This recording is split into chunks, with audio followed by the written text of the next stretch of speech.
Ngayong linggo mga kapuso, sa programang Kapuso Mo Jessica Soho ay talaga nga namamaaliw tayo sa ating mapapanood dahil makikilala natin ang mga agaw eksenang kandidato sa katatapos lamang ng barangay at SK elections.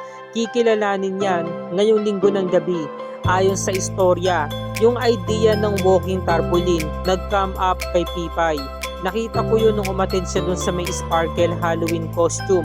Naisip ko na gawin siya for the last campaign walk para kahit papaano magkaroon ng diin yung final rampa namin together with my team.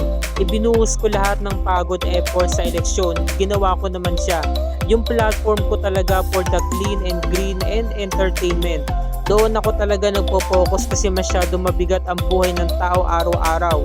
Ito ang sinabi ni Francis Tatit Lopez, ang tumakbong kagawad. At ito pa ang isang istorya.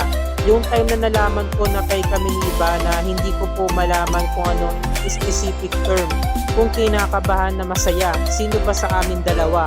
Pero at the end of the day, alam po namin talaga na may mananalo at matatalo. Nanginginig, nilalamig ang mga kamay. That part, iniisip ko na lang na okay kung ano na lang ang maging resulta nito, tatanggapin ko na lang kung ano yun.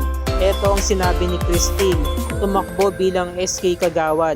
At ito pa ang isang istorya, magmula naman kay Mark Ian Garcia, ang nanalong SK Chairman. Nagpapasalamat ako pag sinasabihan nila akong pogi kasi nare-recognize nila ako. Pero nandito ako para sa advocacy ko na matulungan ng bawat kabataan. Alam ko na hindi ako mapapapogi lang. Confident ako na may ma-offer ako sa table na credentials at saka ng experience sa paglilingkod sa aking kapwa. So in this span of 2 years, I will give my very best. Mamayang gabi mga kapuso ay makikilala natin sila at sabay-sabay tayong maaliw sa kanilang mga ginagawang paandar sa kanilang campaign. Ngayong linggo na yan mga kapuso.